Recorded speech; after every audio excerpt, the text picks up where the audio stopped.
Welcome to another deep dive into a haunting case.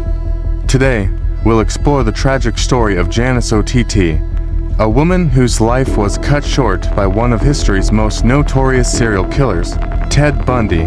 Let's unravel the details of her life, disappearance, and the following chilling investigation. And stay tuned, because at the end of this video, we'll dive even deeper into the case with a detailed podcast analysis featuring two experts who will break down the psychology and motives behind these chilling crimes. Janice Ott was born on February 14, 1951, into a well-off family in McMinnville, Oregon. Her father, Dr. Donald Blackburn, was a successful educator and business owner. He had earned a doctorate from the University of Idaho and worked as a high school teacher and coach before transitioning into counseling and administration. Janice was a bright student, following in her father's footsteps. She graduated from Shadle Park High School in Spokane, Washington, with honors and went on to earn a bachelor's degree in social work from Eastern Washington State University. Her passion for helping others made social work a natural fit for her career. Janice was described by family and friends as petite, standing only 5'1", with long blonde hair and green eyes. Her bubbly personality and kind nature earned her the nickname Sunshine Girl at her job with King County Youth Services in Seattle, where she worked as a probation caseworker. In December 1973, Janice married Jim Ott, and although the couple was deeply in love, they were living apart due to Jim's graduate studies in California. Janice chose to stay in Seattle but decided to move to Issaquah, Washington, after her car was broken into in the city. By 1974, Janice had settled into her apartment on Front Street in Issaquah. Despite the distance between her and Jim, they maintained a close relationship, and Janice continued to enjoy outdoor activities, particularly cycling and spending time at the beach. On the morning of July 14, 1974, Janice left her apartment to spend the day at Lake Sammamish State Park. She wrote a note for her roommate, letting her know she would be sunbathing at the lake, and headed out on her yellow 10-speed Tiger bike. Janice was looking forward to enjoying the warm summer weather, as were many other residents of the area. Lake Sammamish was a popular spot, especially on weekends, with visitors coming from Seattle and surrounding towns to enjoy the beach, boating, and picnics. Lake Sammamish State Park was packed with visitors on July 14, 1974. Thousands of people were there, including Janice Ott, who arrived in the early afternoon. She found a spot on Tibbetts Beach, laid down her towel, and began to enjoy the sunshine. Unbeknownst to Janice and the many others at the park that day, a predator was on the loose. Ted Bundy, a serial killer whose charm and clean-cut appearance concealed his violent tendencies, was also at the lake, looking for his next victim. At around 12:25 p.m., witnesses saw Janice sunbathing when a man with his arm in a beige sling approached her. He introduced himself as Ted and asked for help loading a sailboat onto his car. Despite some initial hesitation, Janice was concerned about leaving her bike. She eventually agreed to help. Witnesses later recounted that Janice invited Ted to sit and talk before agreeing to assist him. She mentioned that she had always been interested in sailing, and the man promised to take her out on the water in return for her help.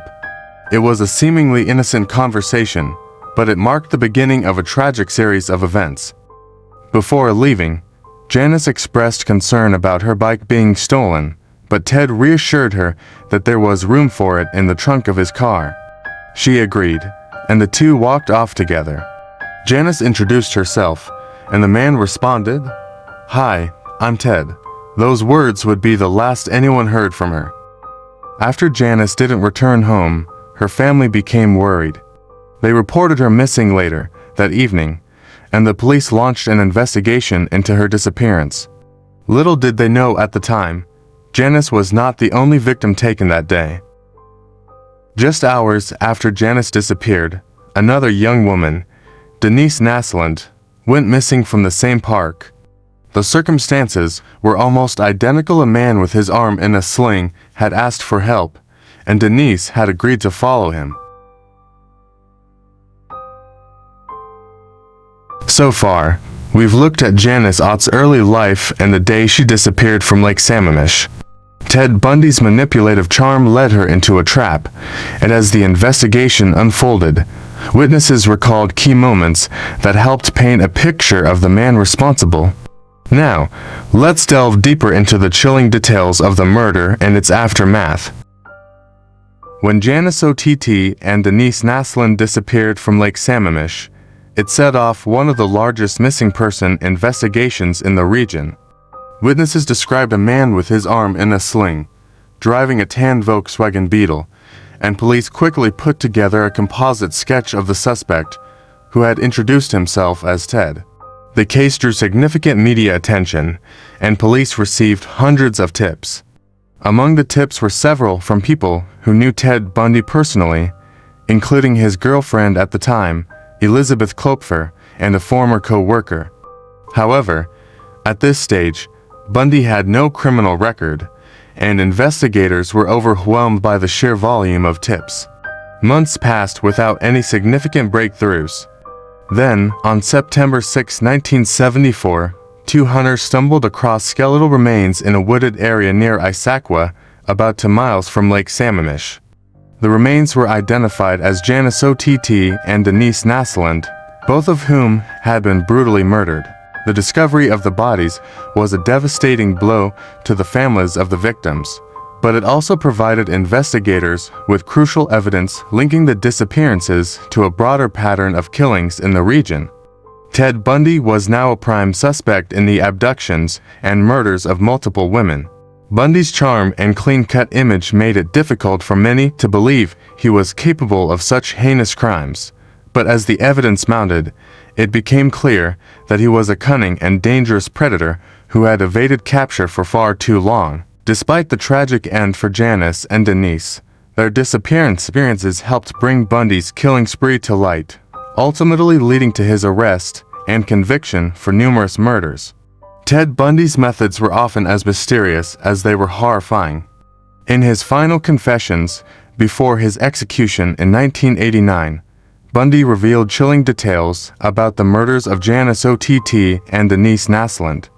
According to Bundy, after abducting Janice, he kept her alive for several hours before returning to Lake Sammamish to abduct Denise.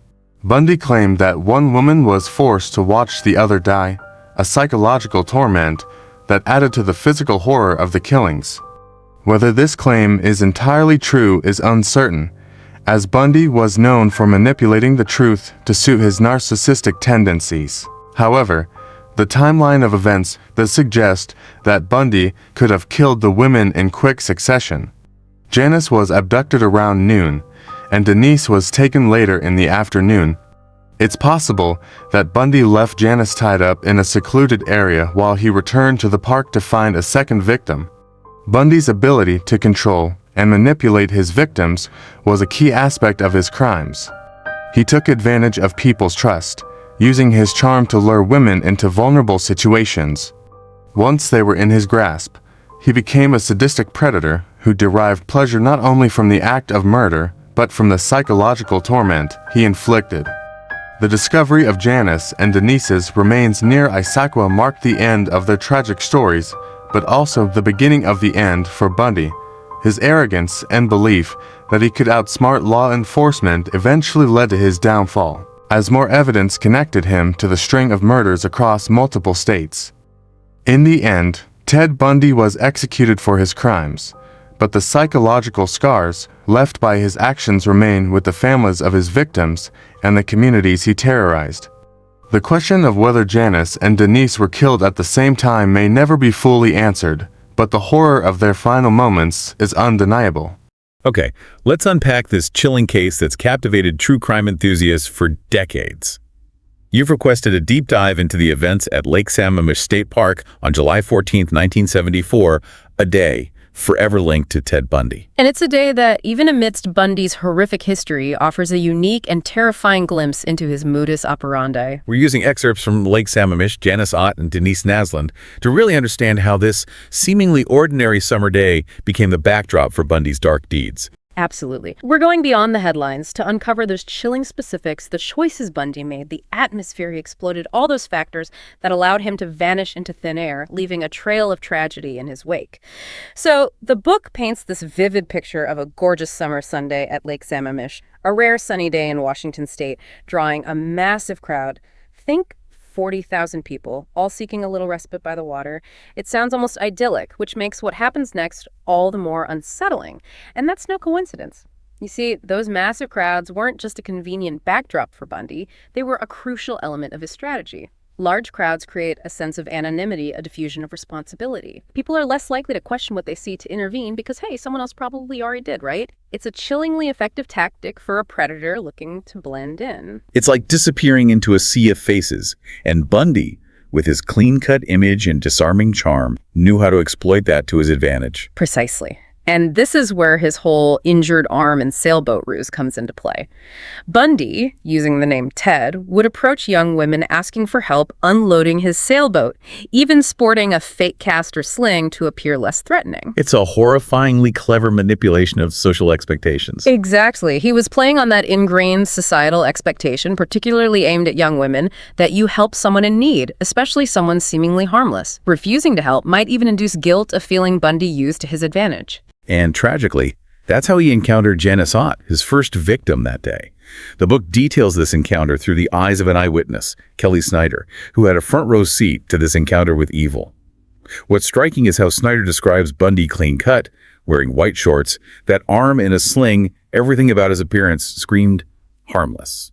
Snyder's account is bone-chilling because it reveals just how methodically Bundy operated. He didn't just approach Janice, he engaged her in conversation, and Snyder noted a hesitation in Janice's demeanor, almost as if she sensed something was off but couldn't quite place it. It's a chilling reminder of how our gut instincts often try to warn us, but societal pressures can drown them out. It's terrifying how easily he manipulated this situation, and even more unsettling is that this wasn't the end of Bundy's spree at Lake Sammamish that day. He abducted Janice Naslund a mere 5 hours later at the same location. That 5-hour gap is one of the most analyzed and debated aspects of this case. What was Bundy doing during those missing hours? Was he disposing of evidence, or did something far more sinister transpire? We'll delve into the theories surrounding that gap a little later. And here's a detail that adds another layer of complexity.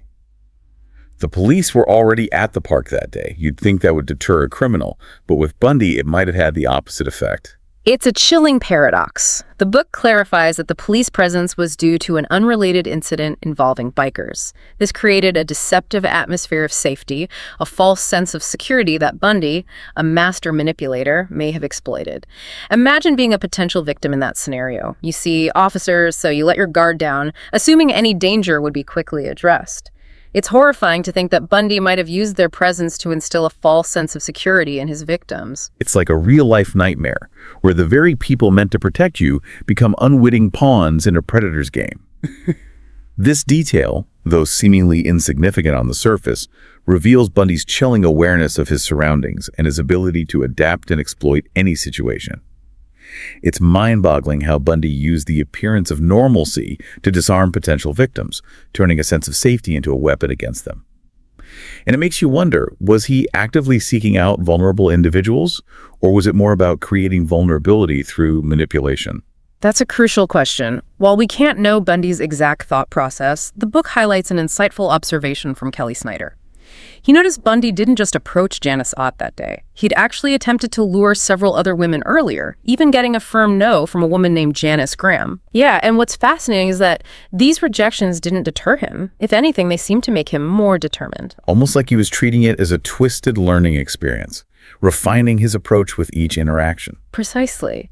It speaks to a chilling level of calculation. He was observing their reactions, gauging their vulnerability, and adapting his tactics accordingly. This wasn't random, it was a calculated hunt, and he was becoming more adept at selecting victims who seemed less likely to resist. Which leads us to the question of Janice Naslund, his second victim that day.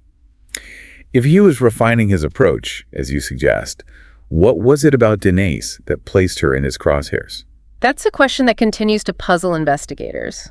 We know Denise was last seen near the restrooms, which suggests a slightly different approach than the injured arm and sailboat ruse he used with Janice Ott. So it seems likely he tailored his tactics based on the environment and the perceived vulnerability of his target. Exactly. And this is where that chilling 5-hour gap between the abductions comes back into play. The book explores several theories, none of them particularly comforting. One possibility is that he didn't kill Janice Ott immediately, that he might have incapacitated her, taken her to a secondary location before returning to the park for his next victim. Oh, wow. The idea of him potentially holding Janice hostage while searching for a second victim is just horrifying. It's a chilling thought, and it highlights the limitations of relying solely on Bundy's own words. Keep in mind, much of what we know about his methods comes from confessions he gave much later, often riddled with inconsistencies and attempts to control the narrative. So it's entirely possible he was shaping the story to fit his desired image as a criminal mastermind. Precisely. And that need for control, for notoriety, was central to Bundy's narcissism. It's possible the 5-hour gap wasn't part of some grand plan, but a result of unforeseen circumstances during Janice's abduction. That's right. Perhaps she resisted, or things didn't go as smoothly as he'd envisioned. So instead of abandoning his spree, he was forced to improvise, to regain control, and ultimately to find another victim. It's a terrifying possibility, and one that aligns with what we know about Bundy's escalating violence as his spree continued. This wasn't just about fulfilling a dark fantasy for him, it was about power, about the thrill of the hunt, about proving his ability to outsmart everyone around him. And what's even more disturbing is that he chose to return to the same location, to Lake Sammamish. It's almost as if he felt a sense of ownership over that space, a belief that he couldn't be stopped. It's a chilling thought, but unfortunately not uncommon in cases like this. Predators often gravitate towards familiar environments, places where they feel comfortable, even invincible. In Bundy's mind, Lake Sammamish on that bustling summer day might have seemed like the perfect hunting ground, teeming with potential victims and shrouded in a deceptive sense of normalcy. And that's what makes this case so unsettling. It's a stark reminder that evil doesn't always lurk in the shadows. Sometimes it thrives in plain sight, exploiting our trust, our willingness to help, and our assumptions about what constitutes normal behavior. It's just, it's difficult to comprehend, Knowing that such a horrific predator could be operating in broad daylight in a crowd of thousands and still vanish, it's the aftermath, the discovery of Janice and Denise's remains that really drives home the gravity of this whole thing. Absolutely. It's a grim reminder that for all the behavioral analysis and the theories, for all our attempts to understand Bundy's motivations, there were real lives lost that day. Families forever changed by his crimes. Yeah. Their stories, although forever linked to Bundy's horrific legacy, they deserve to be remembered as more than just victims in a true crime case. Absolutely. And, I think that's a really important takeaway from all of this, from this deep dive. It's easy to get caught up in the details, the psychology of the killer, all of that. But we can't ever forget the real human cost of these tragedies. Exactly. And I think as we reflect on the events of that day at Lake Sammamish, it's also a chance for us to consider the larger implications, How did someone like Bundy operate undetected for so long? What vulnerabilities was he exploiting that allowed him to blend in, to appear charming and harmless, even to people who knew him? Right.